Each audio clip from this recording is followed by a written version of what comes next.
like Man, Somebody Dig Me, starring Ted Reed.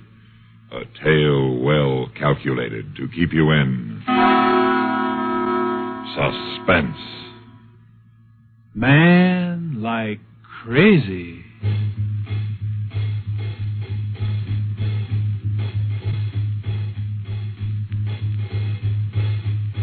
Man, I dig everything.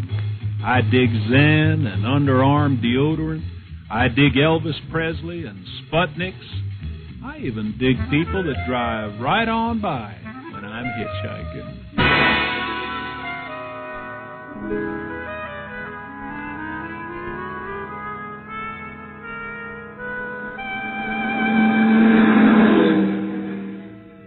People call me the tennis shoe, 'cause I wear 'em and 'cause I'm always on the move. But mostly 'cause I'm cool, man. I could stand out here in the middle of this desert all day. It wouldn't bother me. You want a lift? I'm with you, chick. How far are you going? Oh, I just stick with Route 66, man. On to the ocean. We're on our way to Las Vegas. You going to California? Like I wrote a poem, man. I want to read it to the Pacific Ocean. Read it to the Pacific Ocean? Well, I already read it to the Atlantic. Well, if you read it to the Atlantic, why bother to read it to the Pacific? Man, have you ever read a poem to the Atlantic in January? Well, no. We almost didn't stop for you. Well, most people won't take chance on hitchhikers these days. As you're lucky we picked you up. Look, man, I don't know what you want, but I ain't got it. I ain't got no rose to pin on you and no medals. Dig? I just stand by the road with my thumb up. If you want to pick me up, cool. If you want to drive on by, too cool. If you want to stop the car and let me out, that's okay with me. Because, man, I'm cool. I just don't care. You're the driver, and I'm just along for the ride. Dig? I'm just making conversation. If you're going to Vegas, man, you'll have to turn off at Kingman. I don't dig Vegas. Vegas is for squares. Well, right now I'm going to get me some shut-eye. I'm tired, man. The cops run me out of town last night for building a fire to keep warm. So I'm tired, man. You mean just for building a fire? Like, how was I to know all that wood was somebody's house?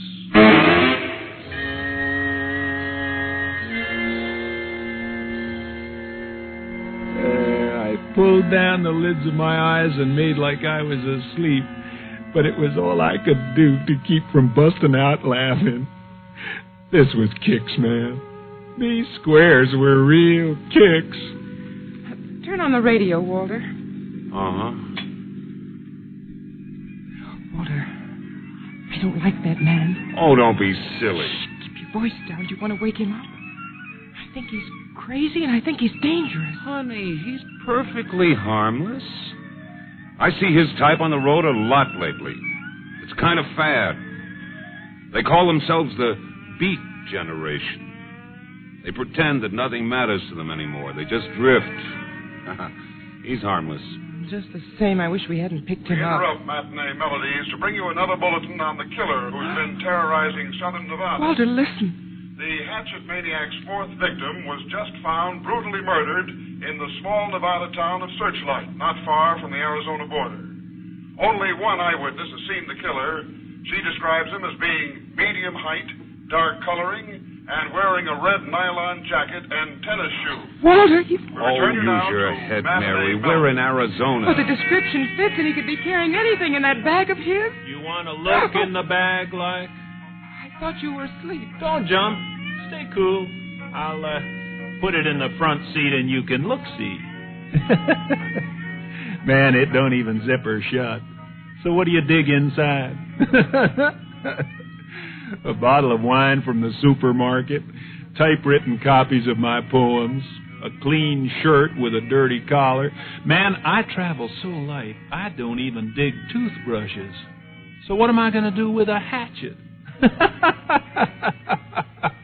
Man, there is one thing about squares they never, ever learn.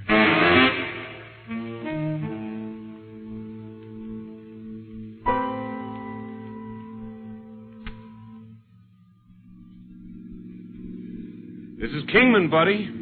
Where do you want to get out? Anywhere. Oh, we've got to get some gas. Well, isn't that strange? The streets are almost deserted. With that maniac running loose, everybody's probably locked up indoors. Walter, shouldn't we have turned off by now? We're just about out of town. Yeah. Oh, here's the place. See? Pop's Food and Gas. We can pull in here and ask and get some gas at the same time. I don't see anybody. Like maybe they're closed. Lights are still on. Well, I'll go inside. Don't leave me, Walter. Oh, there's nothing to be afraid of, Mary. Well, I'm certainly not going to stay out here alone. Like, thanks, chick. Walter! Like, who was I to stay in the car when the party's inside? Just as we go through the front door, some cat hustles in from the kitchen, wiping his hands on his apron. Oh, there you are. I didn't hear you drive up. Walter, he's got blood on his hands. Mary. Please, don't be alarmed. Tomorrow's special is chicken and dumplings, and somebody has to kill the chickens. That's why I didn't hear you drive up. Oh. We need some gas. Yeah, man, like gasoline. Man, like right away I got eyes to see this cat ain't nobody's pop. And he ain't never run no gas station before. But do you think I'm going to tell squares? I drop my bag at the end of the counter, and then I walk around to the back of the station to scrub some of the dirt off my face. Takes me quite a while to scrub, and I come back around the station just in time to see the two squares drive off down the road. And what do you think happens? Instead of turning right to go to Vegas, they turn to the left. When I come in the cafe, I surprise this cat behind the counter. Oh, man, you walk up on people like too quiet. That's why they call me the tennis shoe. Hey, like your hip, they call me the cat. I can tell why. Where did those two squares go? Mexico. Mexico. They said they were going to Vegas. I know. They asked me where to turn, and I told them. If they drive long enough, they'll wind up in Mexico. Oh, man. You are too cool.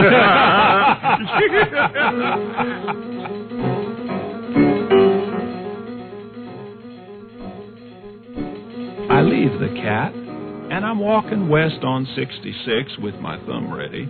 10, maybe 15 minutes at the most, when this squad car with a flashing light screams up to a stop. Right away, they pull out those big, shiny pistols, and right away, I know what they're thinking. This is really going to be crazy. Hold your hands in the air. Man, like, go away. Hold them up high if you don't want your head blown off. That's better. Just search him, George. Oh, now, easy, man, easy. I laugh when people do that. He's clean. What do you got in the bag? I got goodies for Grandma. You dig Grandma? Step away from it. See what's in the bag, George. My God. What is it? We got him. Like, got who, man? This is the hatchet killer, Charlie. I look over to dig what's in the bag, and I almost flip. There, on top of the clean shirt with the dirty collar, on top of all that cool poetry, on top of an almost full half bottle of wine, there's this hatchet I never seen before. Man, like I'd laugh, but the hatchet is all bloody.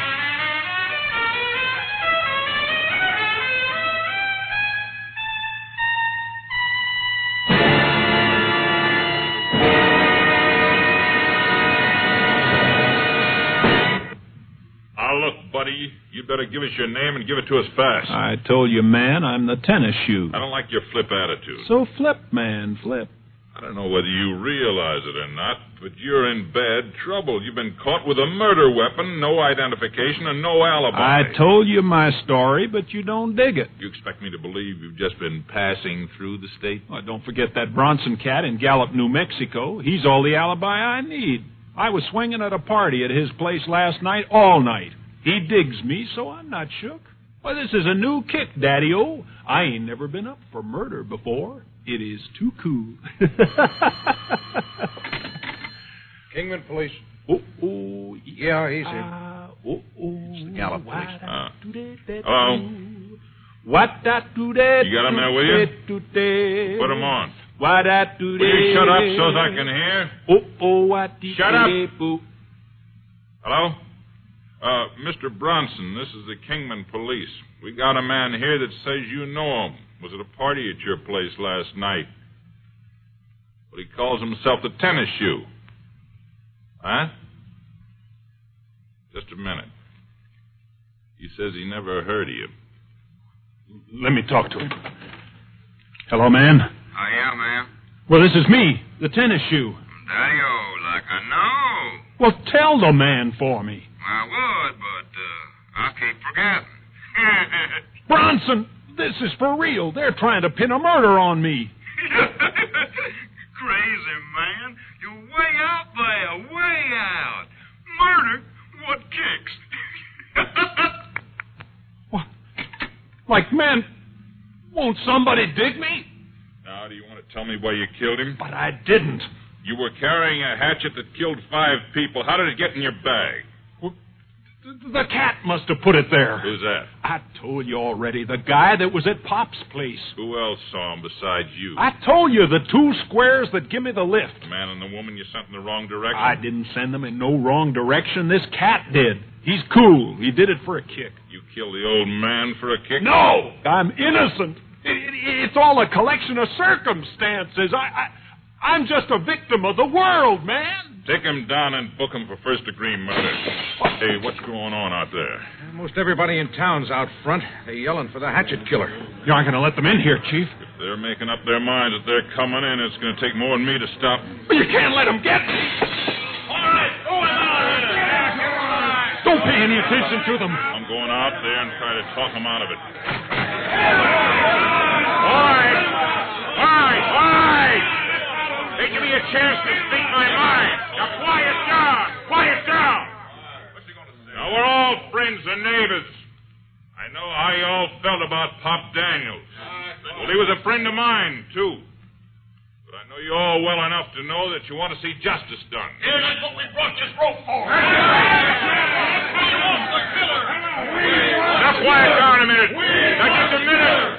We want the killer. We want the killer. It's like a nightmare. A million hands pull and drag me out of the jail, across the street, and into this sleepy little park in the center of town. I try to laugh, man.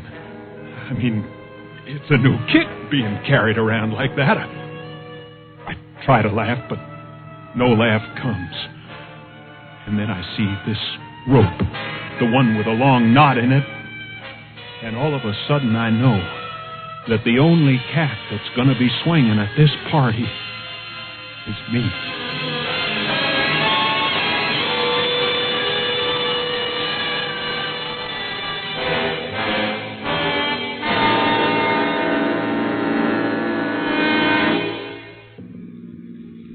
I wonder whatever possessed that man at Pop's place to give us the wrong turn. Oh, I should have paid more attention to my own sense of direction. Oh, all that driving, and here we are right back in Kingman. Only there was nobody in the street when we came through, and now look at that crowd over there in the park.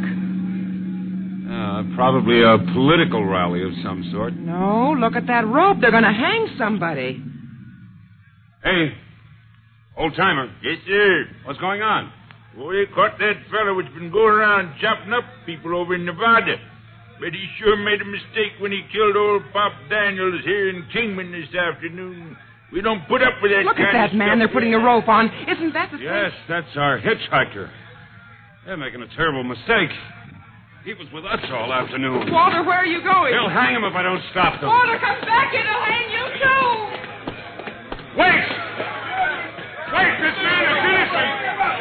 All right, let me through. Let me through here. He's innocent. I can prove it. Listen to me. Give me a chance and listen to me. If you hang him, you'll hang an innocent man. I can prove he's innocent because he's been with my wife and me all day. Man, am I glad to see you.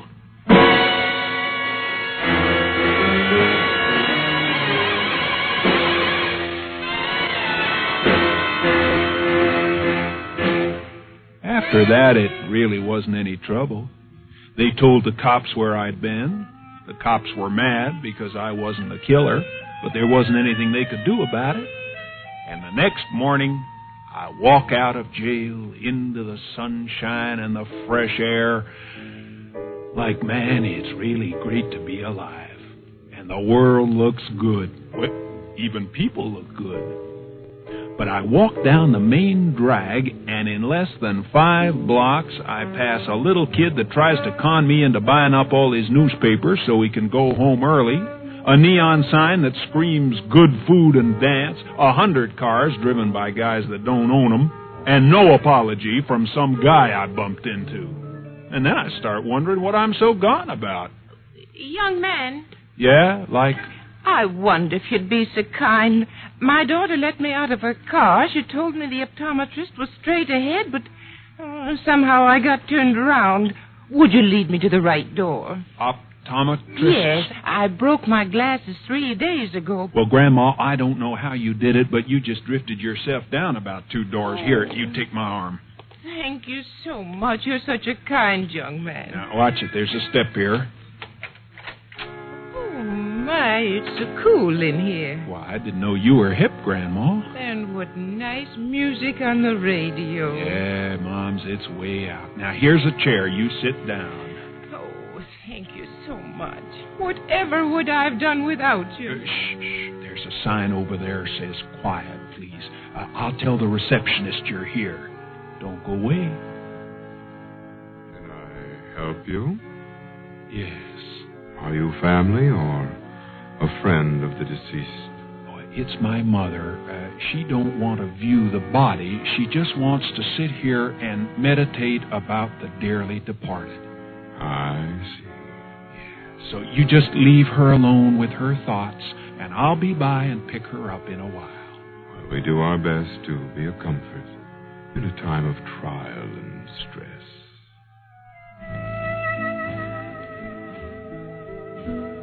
Man.